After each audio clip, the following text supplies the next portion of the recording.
एक ब्लॉक दिया हुआ है 10 kg का, जो 10 मीटर पर सेकंड की स्पीड से मूव कर रहा है, और उसमें एक रिटार्डिंग फोर्स लगता है। रिटार्डिंग फोर्स मतलब वो उसका स्पीड जो है वो कम करेगा। वो फोर्स कितना है? -0.1 इंटू एक्स, मतलब ये वेरिएबल फोर्स है। और ये जो फोर्स है वो 20 मीटर और 30 मीटर के बीच में लगता है। तो जब ये 20 मीटर और 30 मीटर के बीच में लगेगा, तो ये इसका स्पीड जो है वो कम कर देगा। तो फाइनल काइनेटिक एनर्जी इस ब्लॉक की कितनी होगी, ये निकालना है। तो ये स्ट्रेट अवे जो है वर्क एनर्जी थ्योरम का क्वेश्चन हो गया। लेकिन इसमें मुझे पहले work done by retarding force निकालना है। तो चूंकि ये फोर्स कांस्टेंट नहीं है, मैं फोर्स इनटू डिस्टेंस नहीं कर सकता। यहाँ पर मुझको इंटीग्रेशन का सहारा लेना पड़ेगा। तो मैं पहले छोटा सा वर्क डन लिख देता हूँ, that will be equal to F dot D X, और फोर्स जो है वो है 0.1 एक्स और डी एक्स। इंटीग्रेट कहाँ से करेंगे? 20 से 30 तक।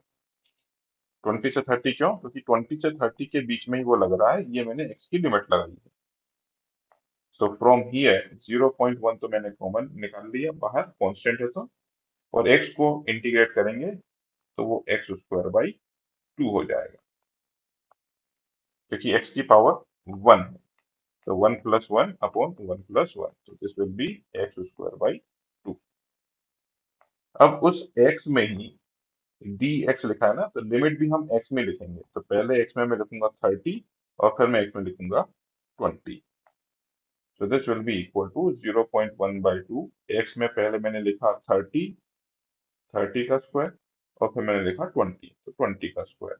So that is 900 minus 400, 0.1/2।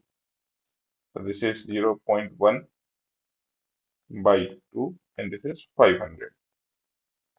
तो यहाँ से वो आंसर आ गया 25। 25 जूल्स इतना का वर्क किया, और ये वर्क नेगेटिव होगा। अब मैं लिख रहा हूँ net work done will be equal to change in kinetic energy. तो नेट वर्क डन जो है वो तो 25 है और नेगेटिव है। फाइनल काइनेटिक एनर्जी जो है वो मुझको निकालना है, माइनस इनिशियल काइनेटिक एनर्जी। तो इनिशियल काइनेटिक एनर्जी तो दिखाना आसान है, हाफ मास हो गया 10 और वेलोसिटी हो गया 10, तो half M V square. So final kinetic energy minus ये हो गया 500 और ये हो गया -25। So from here kinetic energy final will be equal to 500 minus 25, which is 475 joules। तो 475 जूल्स मेरे को ऑप्शन ए में दिख रहा है, तो ऑप्शन ए करेक्ट है। तो आंसर इज ए।